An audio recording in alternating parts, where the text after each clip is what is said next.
तो हम लोग आयनाइजेशन एनर्जी में कहाँ तक पढ़ा था बताइएगा? 3D सीरीज के ऑर्डर तक। अच्छा, शिव कुरोटी मोनिकोफिस हो गया था? Yes sir. शिव कुरोटी मोनिकोफिस में हो गया था, बहुत अच्छे।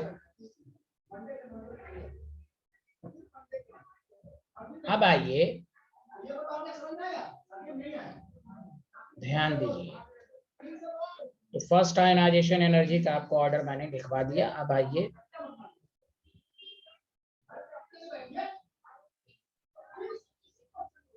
Order of ionisation energy in group. किसमें, जल्दी बताइए, किसमें चेक करना है? ग्रुप। ग्रुप में चेंज करना है, ठीक है भाई। तो आपको मालूम है कि डी ब्लॉक में 3 to 12 ग्रुप के एलिमेंट होते हैं, ये बात पहली बात याद रखिए।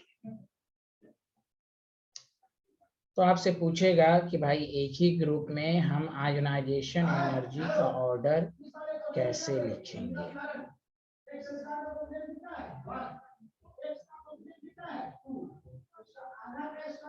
जैसे अगर आपसे कोई पूछे कि भाई स्कैंडियम है, इटीरियम है, लैंथेनम है, तो इसमें हम ऑर्डर कैसे लिखेंगे? तो मैं एक फार्मूला दे रहा हूं, और से सुनिए, दिस इज वेरी इंपॉर्टेंट। और ये तो 11th के एनसीईआरटी में भी है, और से सुने आप। वो ये है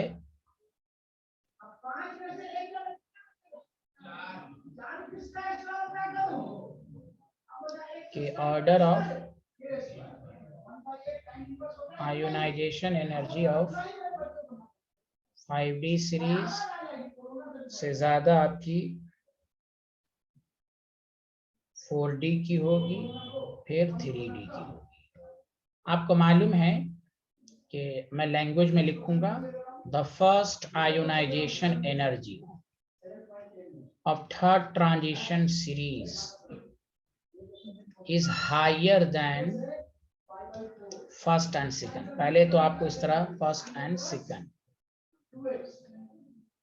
सेकंड ट्रांजिशन सीरीज, मतलब 5D की 3D 4D से ज्यादा होती है।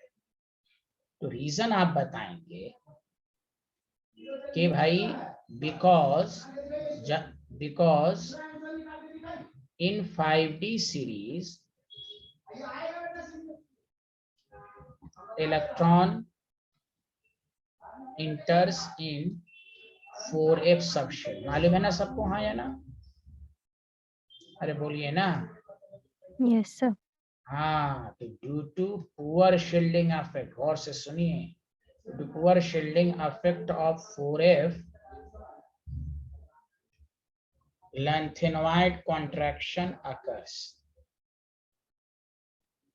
तो Z इफेक्टिव बढ़ जाएगा, तो रिमूवल ऑफ इलेक्ट्रॉन डिफिकल्ट हो जाएगा, इज डिफिकल्ट।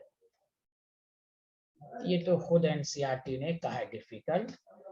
तो इसलिए आयनाइजेशन एनर्जी जो है, इसलिए ionisation energy of 5D series becomes higher. जबकि आपको मालूम है कि 3D 4D और 5D में अगर हम साइज देखें तो 3D से ज्यादा 4D होता है। 4D और 5D की साइज ऑलमोस्ट सिमिलर होती है, याद है ये line? Hello everyone. Yes sir. हाँ, तो इन पहले तो आप ये पहले रूल याद रखें, इसको हटाते हैं कि the first ionisation energy of 5D series is higher than second. पहले इसको लिखिए, फिर हम आपको और अच्छी बातें बताते हैं। पहले लिखिए,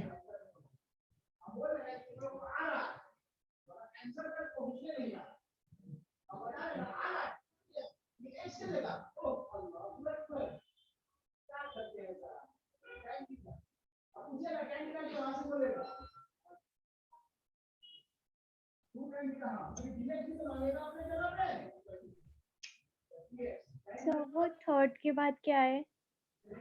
बोलिए। The first ionisation of third transition series TS transition Okay, series sir. is higher than first and second transition series, because in 5D series electron enters in 4f subshell due to poor shielding effect of 4f.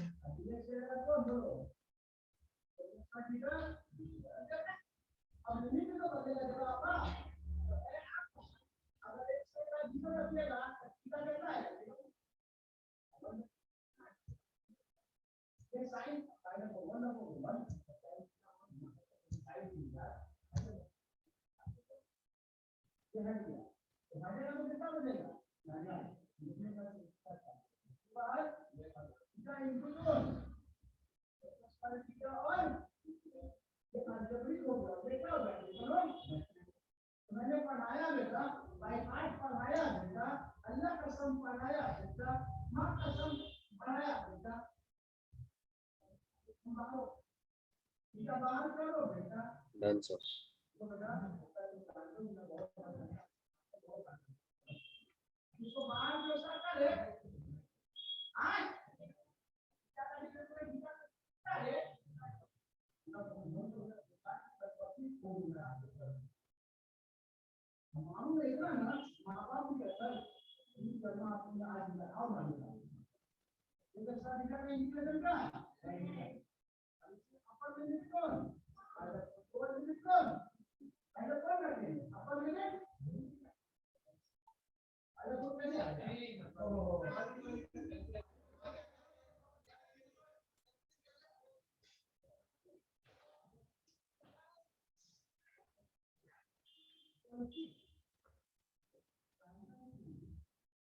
लिख लिया सारे लोग?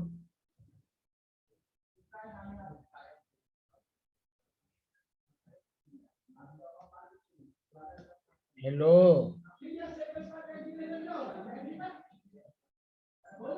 Yes, sir.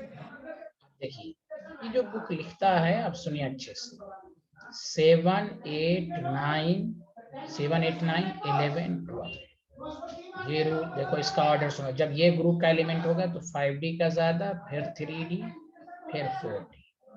क्योंकि 3D की size छोटी होती, 5D का इसलिए हो गया कि भाई इफेक्टिव न्यूक्लियर चार्ज। जैसे आपसे पूछ देगा Zn CD Hg, जब भी आपसे पूछा जाए तो पहला काम, जब भी ग्रुप का पूछा जाए, ये 3D सीरीज, ये 4D सीरीज, ये 5D, कौन से ग्रुप का है, तो 10+2 12 है, 12 है, 12 है। डी ब्लॉक के ग्रुप का कैसे याद करते हैं, तो भाई एस और डी के इलेक्ट्रॉन को ऐड कर दीजिए। सब 12 का है तो जल्दी से लगेगा Hg, फिर Zn, फिर CD। समझा? अरे बोलिए ना, हेलो एवरीवन। Yes, sir. हाँ, तो देखिए कॉपर है, Ag है, Au है। आपसे पूछेगा तो ये 3D सीरीज है, ये 4D सीरीज है, या 5D। आपको मालूम है कॉपर में 3D1 4s1 आता है, सब में वही होगा। 11 ग्रुप 11 ग्रुप 11, तो 11 में क्या लगेगा, Au, फिर कॉपर, फिर Ag। सुना सारे लोग? Hello everyone, hello. Yes, sir. लेकिन जानते हैं ये एनसीईआरटी तो लिखता है कि 5D, लेकिन उसमें कुछ, अब देखिए ओवरऑल ऑर्डर नहीं है ये। जैसे अगर आपको कहेगा nickel, palladium, platinum, this is important. Nickel 28 है, 3D है, 4D है। देखिए this is very important, 5D है। आपको मालूम है निकिल में 3D8 4s2 है, अब 10 है। तो बताओ ये 10 के लिए नहीं है। मैं आपको जो आपको डेटा के लिहाज से मैं फॉर्मूला बना के पेश कर रहा हूँ, गौर से सुने। तो इसमें अब ऐसा रूल नहीं लगेगा 5D, इसमें जानते हैं। अब आपको बताइए क्यों, तो यहाँ पर सबसे ज्यादा होगा प्लैटिनम, फिर पैलाडियम, फिर निकिल। मतलब याद रखिए, जब ग्रुप 4 हो, 5 हो, 6 हो और 10 हो, तो ऑर्डर ऑफ आयोनाइजेशन एनर्जी, उसका रीजन भी बताएंगे। 5D का तो हमेशा ज्यादा, फिर 4D, फिर 3D। रीजन साफ है, लॉजिक है कि खुद सोचिए। निकिल में आर्गन 4s2 3D 10 है, पैलाडियम में आर्गन, याद है ये ऐसा एलिमेंट है जिसमें s नहीं है। बोलो आया समझ में? हेलो हेलो हेलो, जल्दी बोलें। Yes, sir. अब बताओ, इससे इलेक्ट्रॉन निकालना मुश्किल है, ये कंप्लीटली फील्ड हो गया, तो इससे निकालना मुश्किल हो जाएगा कि नहीं? Hello hello everyone, palladium, hello. Yes. Yes that the reason nickel के बाद देखो पैलाडियम की ज्यादा, इसलिए फॉर्मूला याद कर लो 4 5 6 10 का अगर ग्रुप है तो 5 बुक जो लिखता है the first ionisation energy of 5G, तो याद कर लो दिस रूल इज वैलिड 7 8 9 11 12 के लिए। लेकिन 4 5 6 10 में रहेगा तो आपको याद रखना 5D फिर 4D फिर। और तीसरा रूल जो कि और बहुत इंपॉर्टेंट है, स्कैंडियम इटीरियम, बताओ क्या इसमें लेंथेनॉइड कॉन्ट्रैक्शन लगता है? बोलो हाँ या ना, हाँ या ना, ना लगता नो है। सर। हाँ तो order of as usual, size छोटा ये ज्यादा। देखो तीन तीन फॉर्मूला याद रखो, ये याद रखो चूंकि साइज छोटा है तो ऐसे जा रहे हैं तो साइज बढ़ रही है, नो लेंथेनॉइड कॉन्ट्रैक्शन, जबकि ये 5D का है, ये 4D का है, ये 3D का है। तो आयनाइजेशन एनर्जी में तीन फॉर्मूले समझ में आता, 7 8 9 11 12। तब स्टूडेंट को परेशानी से बचने के लिए फार्मूला बना दिया गया, 7 8 9 है तो 5D फिर 3D फिर 4D, अगर 4 है 5 है 6 है 10 है तो आपको 5D के तो ज्यादा होगा, 4D फिर 3D, रीजन भी बता दिया। लेकिन स्कैंडियम इटीरियम लेंथ, ये तो इंपॉर्टेंट है साइज के लिहाज से भी, इंपॉर्टेंट है मेल्टिंग पॉइंट के लिहाज से भी, इंपॉर्टेंट है आयोनाइजेशन, सबके लिए लिहाज से ये इंपॉर्टेंट है क्योंकि इसमें नो लेंथेनॉइड कॉन्ट्रैक्शन होता है। Did you understand? Did you understand? Yes hello sir. Everyone. Yes yes, formula लिखें, यहाँ से लिखें आप।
लिख लिया? Yes, sir. Yes sir. Thank you.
लिख लिया सर।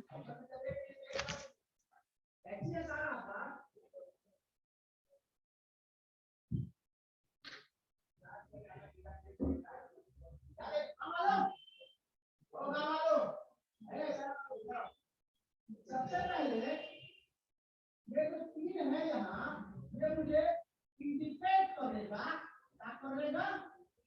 इंडिकेट करेगा इसको कॉमन करो, क्या करोगे?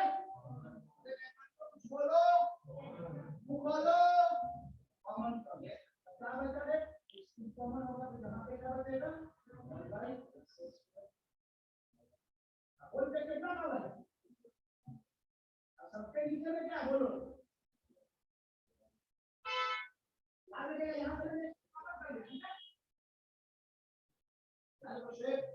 लिख लिया, बोलिए। Yes, sir.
क्लियर?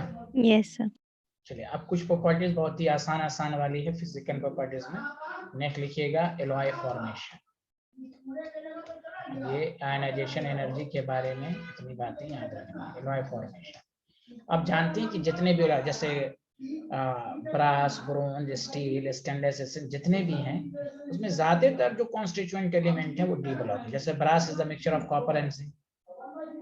ज्यादातर जितने एलॉय होते हैं उसमें जनरली ट्रांजिशन मेटल होते हैं। मतलब ये कि ट्रांजिशन मेटल जो होते हैं, transition metal have maximum tendency to form an alloy. Clear है कि नहीं?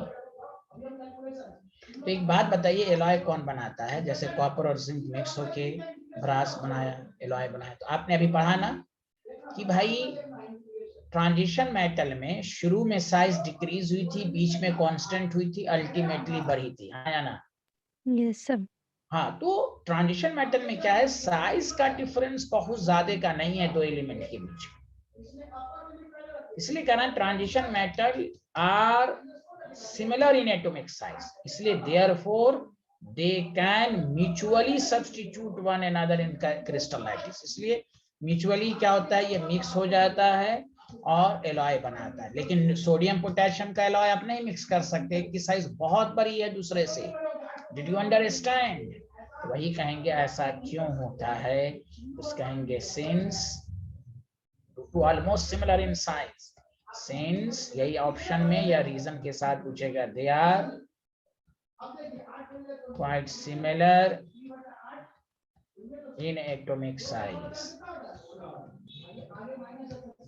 they can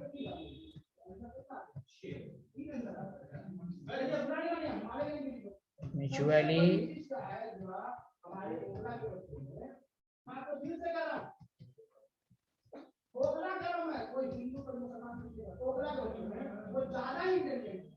in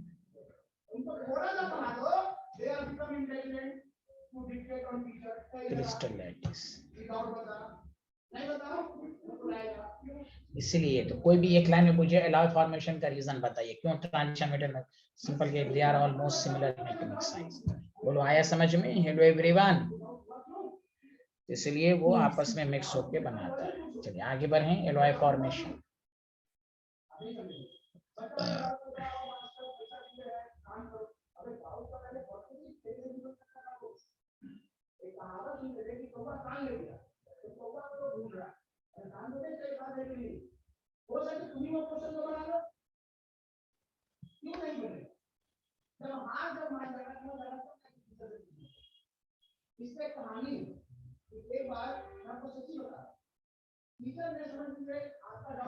लिख लिया? Yes sir. ये जो एलॉय होते हैं ना, हो गया कि they are extremely hard and have high melting point। जैसे मिसाल के तौर पर ब्रास है, ब्रास कॉपर एंड SN है। ब्रोंज, अच्छा ब्रास में यहाँ पे लिख देता हूँ कॉपर एंड जिंक। ब्रोंज है, कॉपर एंड एसएन है, समझा। गन मेटल है, कॉपर ZnSn है। आपने 14 कैरेट गोल्ड का नाम सुना होगा, तो कॉपर AgAu है। तो ये सब बहुत ही एक्सट्रीमली हार्ड होते हैं।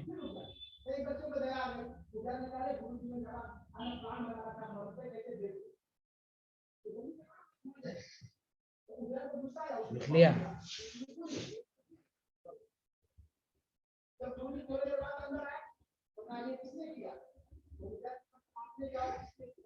Yes, sir. Good.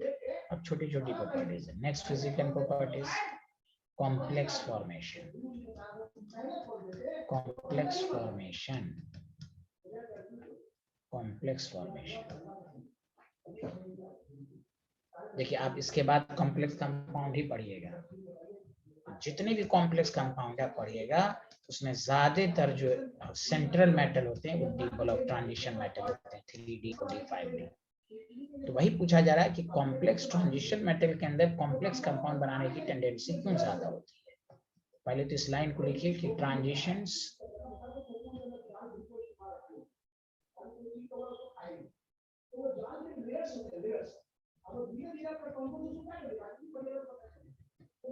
मेटल जो होते हैं फॉर्म्स कॉम्प्लेक्स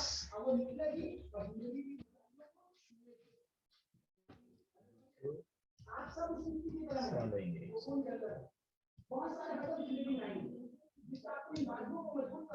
तो transition metal forms complex due to following. पहला ये है स्मॉलर साइज, दूसरा ये है कि स्मॉलर साइज है इसलिए, जैसे मिसाल के तौर पर इधर सुनिए पहले, इसमें लिगेंड और मेटल का बॉन्ड होता है। ये जो लिगेंड होता है ना बेसिकली कॉम्प्लेक्स कंपाउंड में, वो इलेक्ट्रॉन डोनर होता है। तो इलेक्ट्रॉन डोनेट करेगा तो मेटल एक्सेप्ट करेगा, तो एक्सेप्ट करने के लिए जरूरी है स्मॉलर साइज। दूसरा, इस मेटल के अंदर relatively higher effective molecular charge होता है, इसलिए एक्सेप्ट करने की टेंडेंसी ज्यादा होती है। तीसरा, यही सब आपको ऑप्शन में दे देगा, presence of vacant D orbital, इसलिए सोडियम पोटेशियम की साइज बड़ी होती है। तो वही है कि हाँ कि why transition element forms complexes due to following reason. पहला रीजन स्मॉलर साइज, आसानी से इलेक्ट्रॉन एक्सेप्ट करेगा, relatively higher effective nuclear charge, presence of vacant D orbital.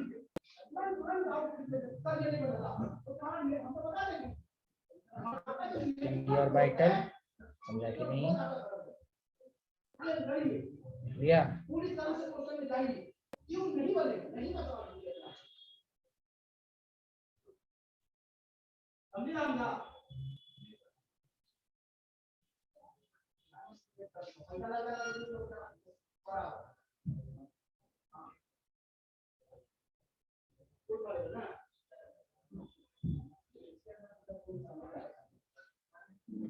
Yes, sir.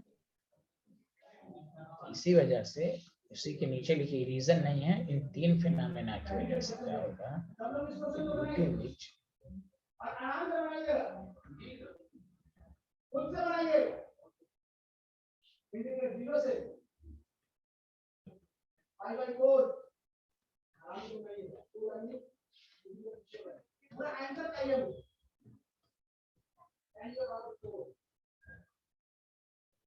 पूरा आंसर चाहिए मुझे, आंसर।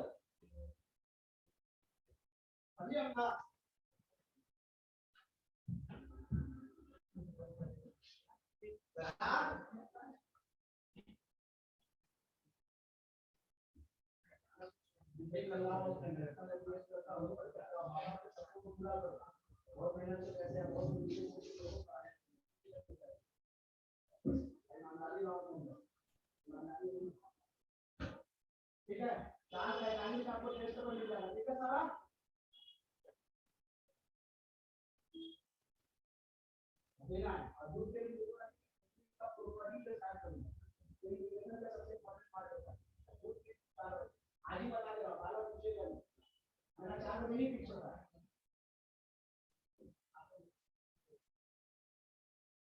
जल्दी से बैठ जाइए ऊपर, जल्दी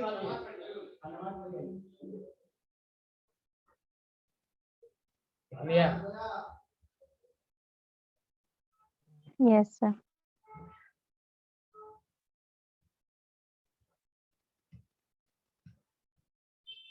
नेक्स्ट प्रॉपर्टीज आइए, कैटालिटिक प्रॉपर्टीज।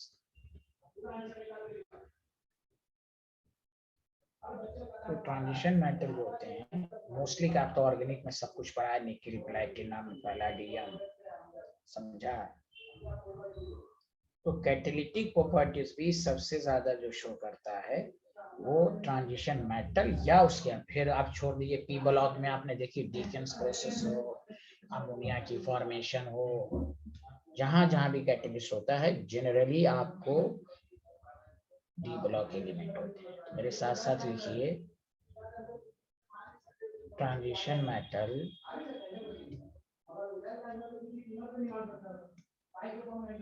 और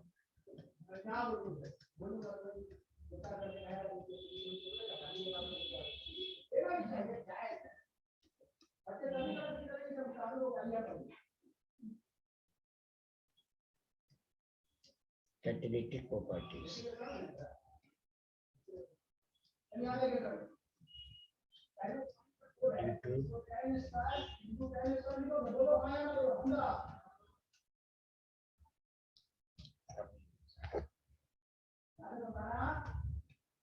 पहला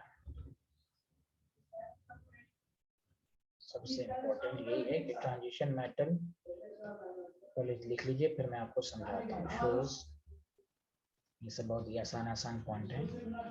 variable oxidation state, variable oxidation state की वजह से भी ये कैटालिटिक प्रॉपर्टी शो करता है, due to which it forms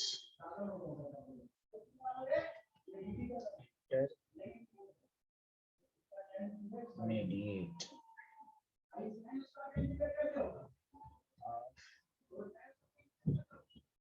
reactant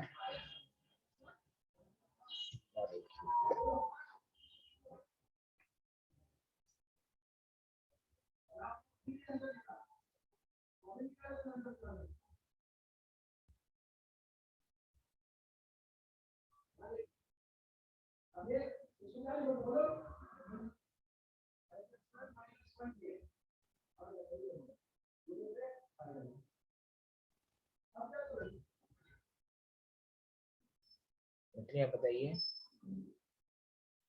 Yes. देखिए मैं आपको बता रहा हूँ, गौर से सुनिए। याद है आपको कांटेक्ट प्रोसेस ग्रुप 16 में 2SO2 प्लस O2 है, V2O5 बताया गया था और SO3 बनाता है। इसकी मैकेनिज्म ये है कि V2O5 किसी एक रिएक्टेंट से मिलकर पहले एक इंटरमीडिएट बनाएगा, फिर ये इंटरमीडिएट दूसरे रिएक्टेंट के साथ मिलकर डिजायर्ड प्रोडक्ट बनाएगा। देखिए दोनों को ऐड कीजिएगा, यही रिएक्शन आएगा। यहाँ +5 है, यहाँ +4 है, तो इंटरमीडिएट वही बनाएगा जिसका वेरिएबल ऑक्सीडेशन स्टेट होगा, वही due to which it form intermediate of reactant. इतना तो एग्जाम में नहीं है, वही सिंपल है। Why issues catalytic properties? तो transition metal adopt variable oxidation state. दूसरा कैटलिस्ट की प्रॉपर्टीज होती है कि वो रिएक्टेंट को अपने सरफेस के ऊपर एडसॉर्ब, सरफेस केमिस्ट्री एडसॉर्ब करता है। जितना एडसॉर्ब करेगा सरफेस एरिया बड़ा होगा तो उतनी रेट ऑफ रिएक्शन ज्यादा होती है। तो ट्रांजिशन मेटल बहुत ही हार्ड होता है, तो उसका फाइनली डिवाइडेड फॉर्म होगा तो ग्रेटर सरफेस एरिया होगा, तो रिएक्टेंट को आसानी से एब्सॉर्ब कर सकता है। क्यों? ये CH2 double bond CH2 plus H2 आपने ऑर्गेनिक में पढ़ाने के लिए अप्लाई किया, तो यही H2 के सरफेस पर क्या होता है, एब्सॉर्ब होता है। तो उसका रीजन यही है कि ट्रांजिशन मेटल के अंदर पहला रीजन है कि वेरिएबल ऑक्सीडेशन स्टेट, और दूसरा रीजन ये है कि समझ में आ रहा है कि नहीं आ रहा है, जल्दी बताएं सारे लोग। Yes, sir. Yes, sir. हाँ, transition metal in finely divided form shows greater surface area.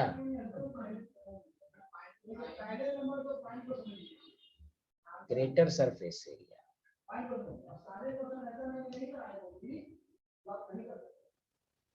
And absorb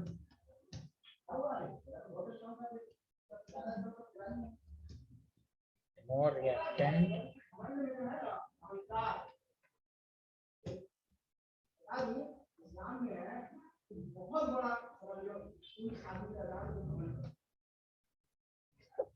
on your surface.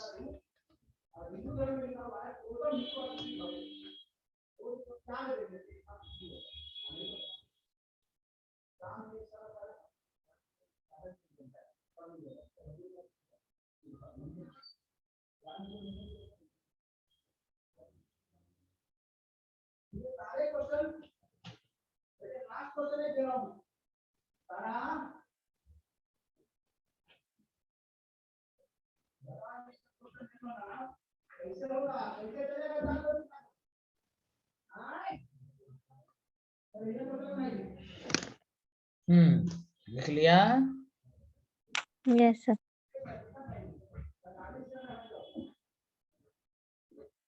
Good.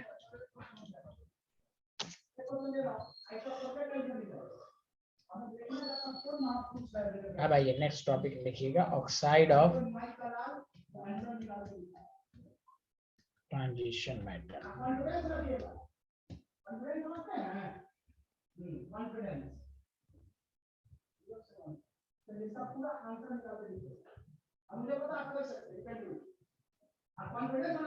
देखिए लिखेगा ट्रांजिशन, इसमें भी अच्छे अच्छे पॉइंट्स आएंगे। यहाँ देखिए ट्रांजिशन मेटल जो होते हैं फॉर्म्स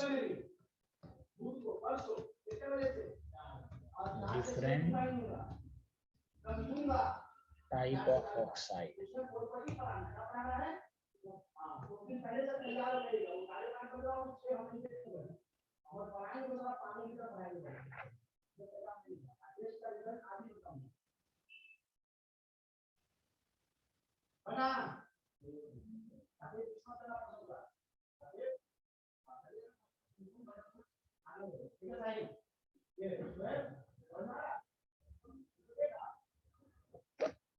या आप देखिए इसके ऑक्साइड जो कौन कौन है ध्यान दीजिएगा। आपको मालूम है scandium, titanium, vanadium, chromium, manganese, iron,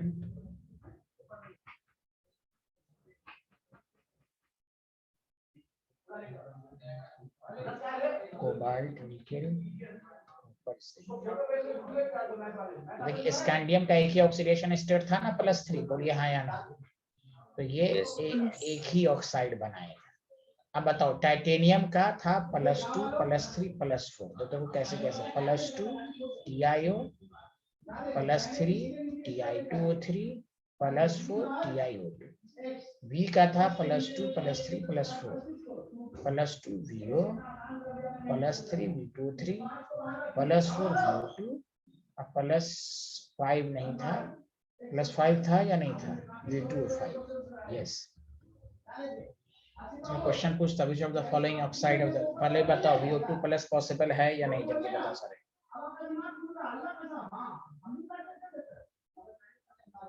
देखो ऑक्सीडेशन एक्सीडेशन स्टेट निकाल लो +5, तो देखो पॉसिबल है। इस तरह के क्वेश्चन बनेंगे आपको, इसलिए आपको लिस्ट बनाई जा रही है। क्रोमियम का +2 +3 +4 +5 +6, तो ऑक्सीडेशन स्टेट से बना रहे हैं। Cr2O3 समझा, CrO2 CrO3, मैग्नीज है MnO समझा, Mn2O3 MnO2 Mn3O4, ये मिक्स्ड ऑक्साइड है। ये मिक्स्ड ऑक्साइड है, दो स्टेबल ऑक्साइड का कॉम्बिनेशन मिक्स ऑक्साइड। जहाँ फ्रैक्शन में आ जाए ऑक्सीडेशन नंबर अब समझ जाइएगा मिक्स ऑक्साइड Mn2O7। आयरन का तो आप जानते हैं FeO, Fe2O3, Fe3O4, ये भी मिक्स्ड ऑक्साइड है।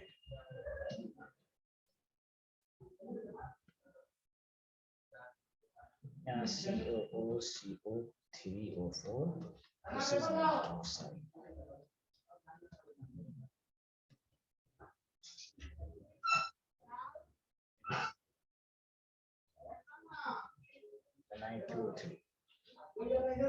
कुछ तो बोलिए। कॉपर का आपको मालूम है CO2CO, सिलिका से है। अब इस पर क्या क्या क्वेश्चन पूछे जाएंगे वो मैं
अभी बताऊंगा। Yes.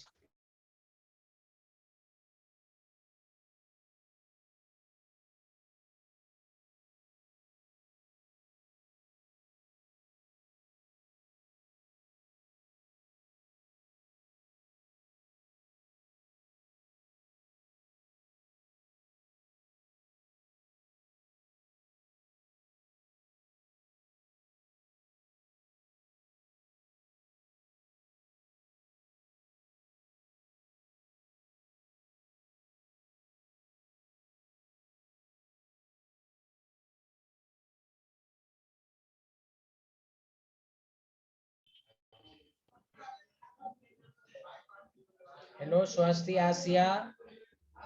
Yes, sir. Yes, sir. वो सब लिख लिया था? Yes, sir. Yes, sir.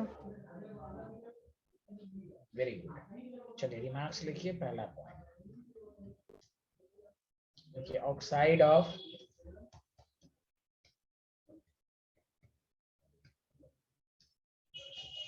Metal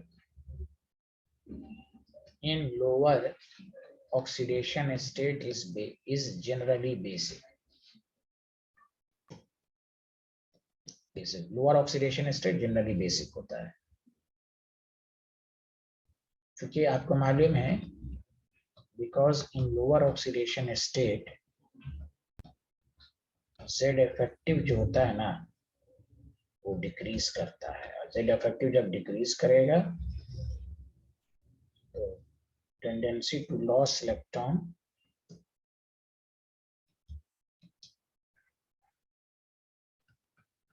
increase करेगा। ठीक है, oxide of transition matter in higher oxidation state is generally acidic. Z effective बढ़ता है तो टेंडेंसी टू एक्सेप्ट इलेक्ट्रॉन करेगा।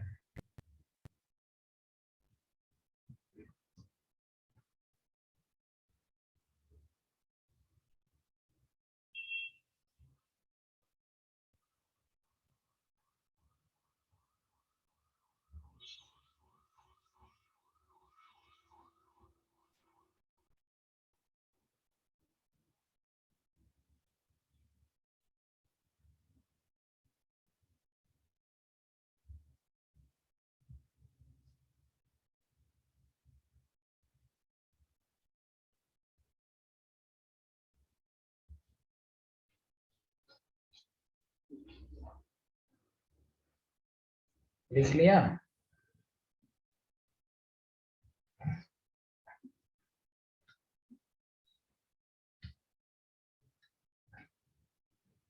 Yes.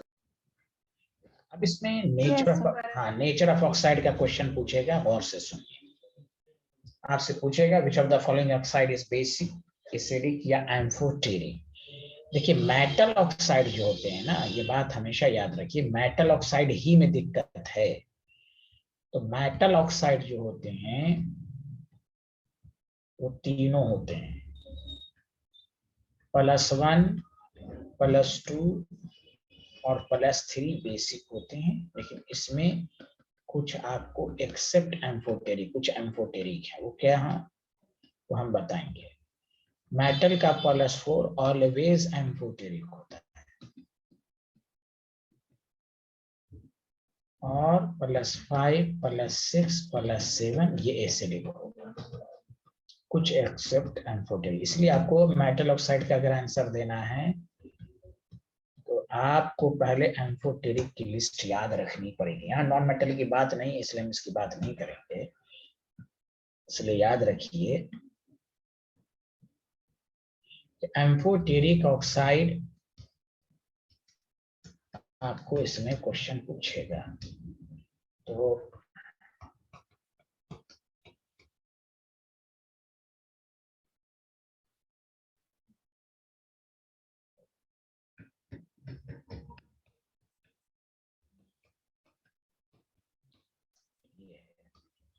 तो यहाँ पर है 3 +5 3 and 3। मैंने आपको ये बहुत दफा पढ़ा चुका हूँ, जनाबे इसको मिलाकर अली, गाना, सुना,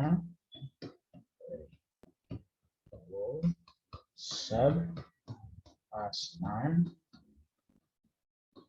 के 3533 पर, ये सब एम्फोटेरिक है। मतलब क्रोमियम के सिर्फ +3 एम्फोटेरिक है, वेनाडियम के +5, एंटीमोनियम के +3, आर्सेनिक के +3, पीबी में कुछ नहीं तो सारे। दूसरा है कि कोई भी मेटल इन +4 ऑक्सीडेशन स्टेट होगा तो ऑलवेज एम्फोटेरिक होगा। जब तक आप मेटल ऑक्साइड में एम्फोटेरिक को नहीं पहचानिएगा तो आप आंसर नहीं दे पाइएगा। Did you understand? Yes.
लिख लिया ये?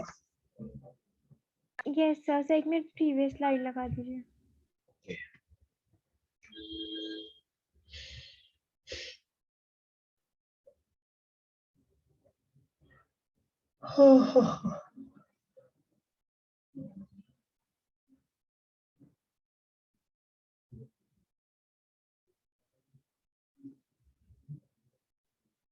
Done sir.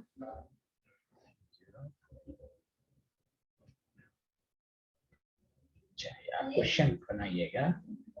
अगर आपसे कोई पूछे MnO है,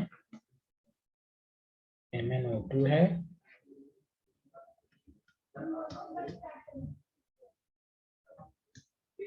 चलिए सब लोग सबके सामने इसका नेचर लिखिए, एसिडिक है कि बेसिक है कि एम्फोटेरिक है, क्या जल्दी जल्दी लिखिए आप।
हाँ, बन गया।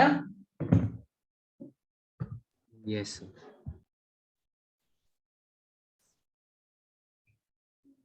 बताइए MNO क्या होगा? Basic. Basic, very good. Basic. हाँ, ये सब क्वेश्चन आपसे। हाँ, MNO2 Amphoteric. Very good. LS4 ये Basic. Basic. ये Acidic. Thank you. सब क्वेश्चन आते ही आते हैं। उसके बाद बताइए Basic. Basic. वेरी गुड, ये बताइए। Amphoteric. Amphoteric. बहुत बेहतर, और बताइए। Basic. बिहारन, बिहार के है ना, एम्फोटेरिक Cr+3 भी है, देखिए इसलिए।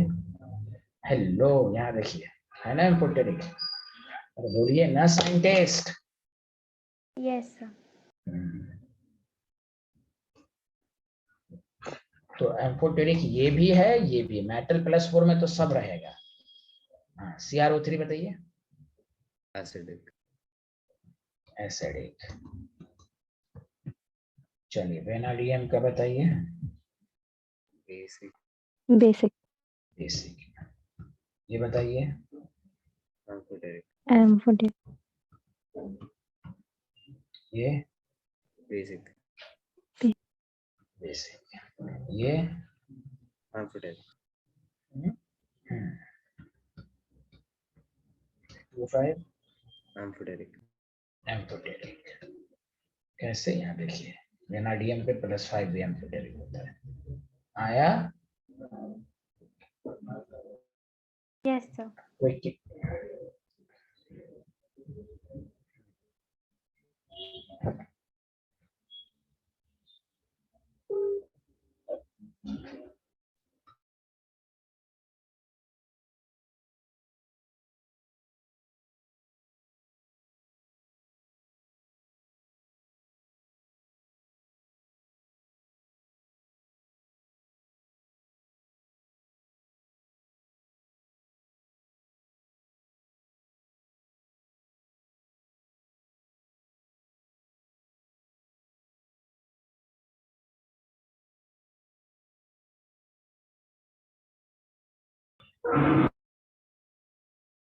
इसमें स्ट्रेंथ ऑफ स्टेट भी कह सकता है। तो ये MnO2 है, जो मैंने यहाँ जो आपके पास था कि MnO है, MnO2 है,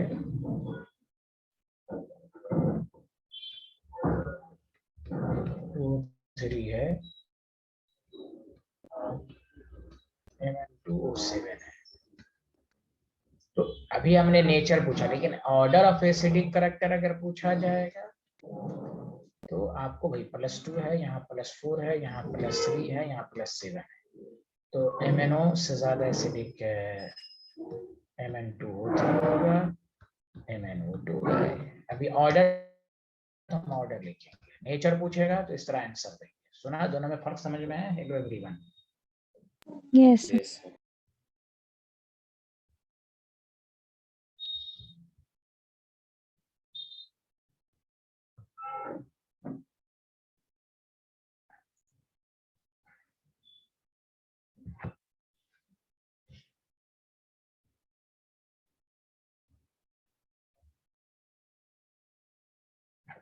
आगे बढ़ें।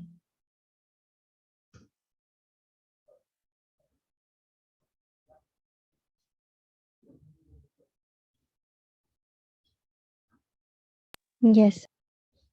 गुड। चलिए, नेक्स्ट प्रॉपर्टीज ये है इंटरस्टिशियल कंपाउंड।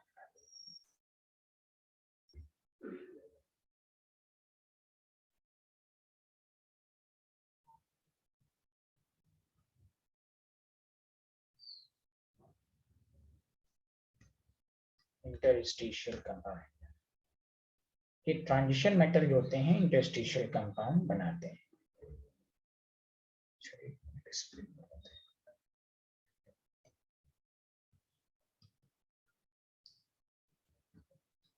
कंपाउंड में जितने भी ट्रांजिशन मेटल है वही होते हैं। पहले तो ये समझिए इंटरस्टिशियल कंपाउंड क्या है। ये देखिए, मेरे साथ साथ लिखिए, ये सब आसान आसान कंसेप्ट सब है। ट्रांजिशन मेटल जो होते हैं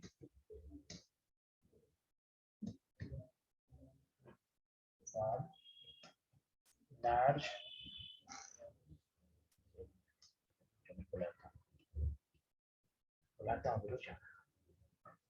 large number of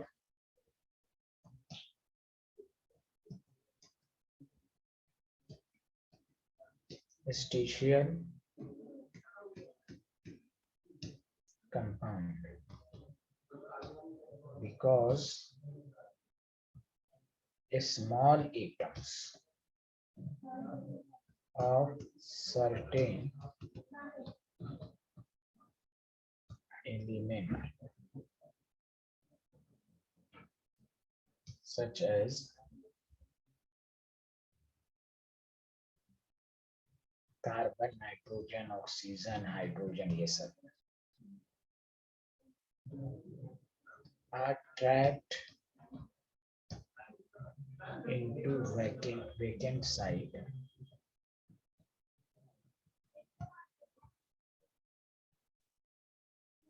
in the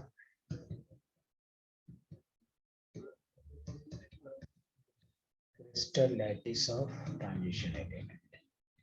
इससे जो कंपाउंड बनता है ना उसी को इंटरस्टिशियल कहते हैं। तो देखिए आप सॉलिड स्टेट पढ़ चुके हैं, जब हम करते हैं तो देखिए गैप आता था कि नहीं, इसमें छोटा छोटा गैप, बोलिए हाँ या ना। इसी गैप में हम सर्टेन एलिमेंट को रख देंगे तो इसी को इंटरस्टिशियल कंपाउंड कहते हैं। अरे बोलिए ना, हेलो एवरीवन। Yes. Yes. वही है Yes, sir. हाँ, तो वही है कि वही पूछेगा तो transition metal form large number of atoms, ज्यादातर यही बनाते हैं because certain element such as into vacant site in the crystal lattice of the transition metal.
हाँ बोलिए ना, कुछ तो बोलिए, लिख लिया scientist. Yes, sir.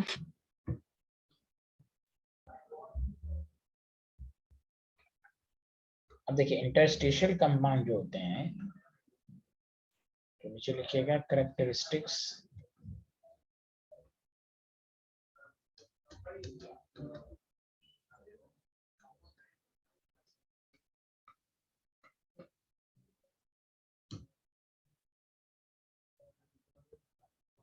the molecular formula of this compound is not present in simple ratio.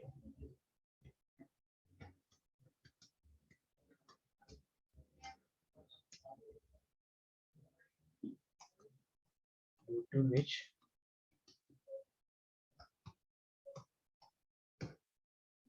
they are non-stoichiometric in nature.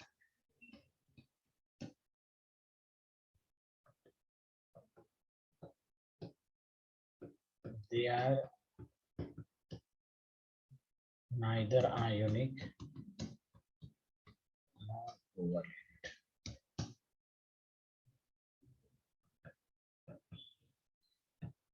They have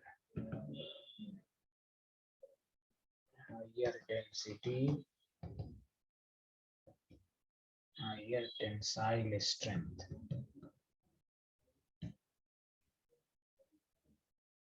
than pure metal.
नहीं बोलना है, लिख लिया? Yes. Yes, sir. नेक्स्ट अब डालिएगा स्टैंडर्ड रिडक्शन, जो आपने electrochemistry में पढ़ा था, उसके भी कुछ एप्लीकेशन इसमें पढ़ना है। Standard reduction potential, SRP। ठीक है, देखिए SRP कैसे मेजर करते हैं, आपको मालूम है SRP का मतलब E नॉट रिडक्शन, और E not reduction basically delta S total को रिप्रेजेंट करता है। अब वो 3 एनर्जी का समेशन होता है, कैसे वो मैं बताऊंगा। Delta H sublimation plus delta H ionisation plus delta H hydration. ये तो हम लोग देखिए, आप इलेक्ट्रोकेमिस्ट्री में हम लोग नहीं पढ़ते थे Cu+2 एक्वस, 2 इलेक्ट्रॉन को गेन किया, Cu सॉलिड। आप ये समझिए ना, Cu सॉलिड से ये कैसे आया। Cu सॉलिड से पहले ये गैस में आया, ये सब्लिमेशन हुआ, Cu गैस से देन Cu+2 बनाया गया, फिर Cu+2 इलेक्ट्रोड को हम डिप्ट करते हैं सॉल्यूशन के अंदर, तो वही वाटर, ये Cu+2 एक्वस हुआ। ये जो इक्वेशन हम लोग बेसिकली एक लाइन में लिखते हैं, वो बेसिकली 3 का समेशन है। सुना सारे लोग? Hello everyone. Yes, sir. हाँ, तो SRP जो मेजर किया जाता है वो 3, और से सुनिए, ये 3 एनर्जी पर है, और ये माइंड में लेके चलिए कि ये पॉजिटिव में आती है, ये पॉजिटिव में आती है, और ये नेगेटिव में आती है। इसलिए देखते हैं किसी का SRP बहुत ज्यादा नेगेटिव, इसका मतलब ये रहा होगा कि हाइड्रेशन एंथैल्पी मोर नेगेटिव में रही होगी। किसी का रिडक्शन पोटेंशियल पॉजिटिव में है, तो समझिए कि ये दोनों की वैल्यू इससे ज्यादा रही होगी। मेरी बातें आपको समझ में आ रही हैं? हेलो। Yes, sir. तो ये 2 चीजें आप इस पर बहुत सी सारे आप ये लेके चलिए कि lower the value of SRP, मतलब ये है कि delta S total becomes less, and याद रखिए stability of ion in aqueous solution increases. और से सुनिए, एक्वस सॉल्यूशन में स्टेबिलिटी चेक करना है तो यही तीनों की एनर्जी का सम देखेंगे। जैसे Cu+1 और Cu+1 और Cu+2 में बोले मोर स्टेबल कौन है, ऐसे पूछे, मान लीजिए आपको मालूम Cu+1 D10 है, ये D9 है, कहेंगे Cu+1 स्टेबल है। लेकिन पूछा जाए Cu+1 और Cu+2 में कौन स्टेबल है इन एक्वस सॉल्यूशन, ये आप डायरेक्टली नहीं बता सकते। जब एक्वस सॉल्यूशन का बोल दिया तो आपको तीनों एनर्जी का सम देखना पड़ेगा। तो lower the value of SRP delta में तो स्टेबिलिटी ऑफ आयन, तो एनसीईआरटी के टेक्स्ट का क्वेश्चन भी है कि Cu+2 is more stable then Cu+1 in aqueous solution. ऐसे डायरेक्टली कोई पूछे प्योर स्टेट में तो Cu+1 बिकॉज D10 है, completely filled ionisation energy very high. लेकिन जब किसी आयन की स्टेबिलिटी सॉल्यूशन में मेजर की जाएगी तो थ्योरेटिकली आप बता ही नहीं सकते, तो 3 एनर्जी के सम पर डिपेंड करेगी, सिर्फ एक एनर्जी इलेक्ट्रॉनिक कन्फिगरेशन से आंसर नहीं आएगा। तो this line important, lower the value of SRP तो stability of ion in aqueous solution increases. Did you understand? मेरी बातें समझ में आ रही हैं? हेलो। Yes, sir. हाँ, आयन की स्टेबिलिटी हम इस तरह देखेंगे।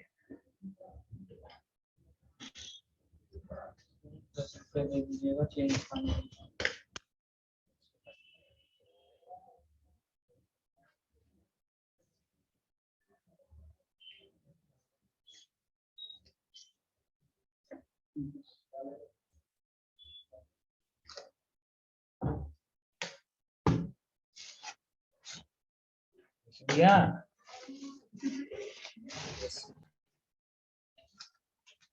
आप लोगों ने लिखा? Hello everyone. Yes, sir.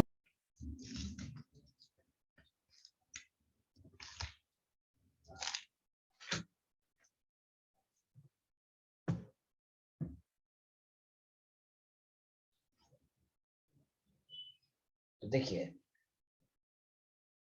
अब आइए, 2 बातें हमेशा याद रखिएगा। अगर डेल्टा एस टोटल या SRP नेगेटिव में है तो आप समझ जाइएगा कि हाइड्रेशन एंथैल्पी ज्यादा रही होगी और आयोनाइजेशन एनर्जी कम रही होगी। बोलिए हाँ या ना। हेलो, डेल्टा इज टोटल और Yes. हाँ ये माइंड में लेके चलिए, पॉजिटिव में है तो आप समझ जाइए आयोनाइजेशन एनर्जी बहुत ज्यादा है, हाइड्रेशन एंथैल्पी लेस। ये आपको बिल्कुल करना पड़ेगा, किसी पर पॉइंट से अभी आएंगे।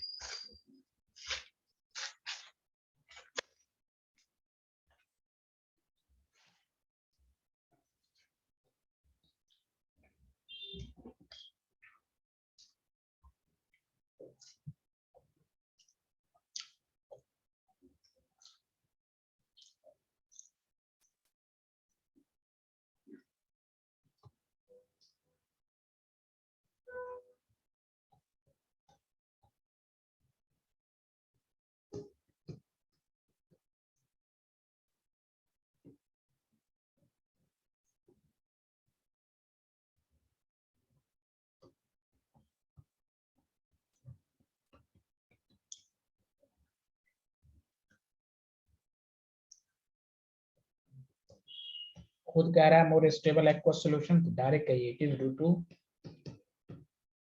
Much more negative value of hydration energy of Cu+2 than Cu+1।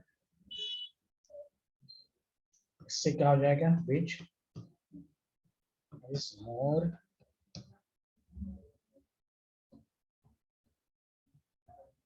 compensate for second ionization। second ionization energy आपके पॉजिटिव है Cu का, लेकिन हाइड्रेशन एनर्जी इतना ज्यादा हो जाती है उसको कंपनसेट करके ओवरऑल वैल्यू कम हो जाएगी। तो ऐसे Cu+1 मोर स्टेबल है, लेकिन एक्वस सॉल्यूशन में Cu+2 है। ये सब ध्यान में रखना है आपको।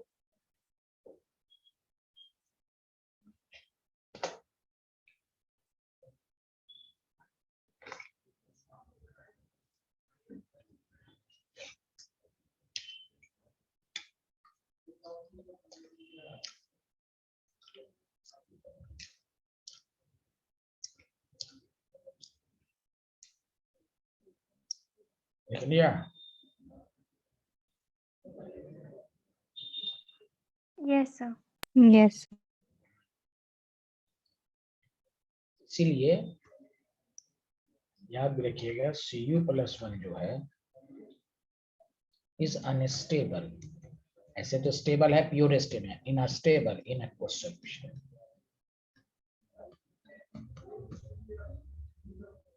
देखिएगा, बिकॉज तो है ये रीजन, ये इसका रिएक्शन भी हो जाता है, इट अंडरगोज डिस्प्रोपोर्शनेशन रिएक्शन।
देख लिया?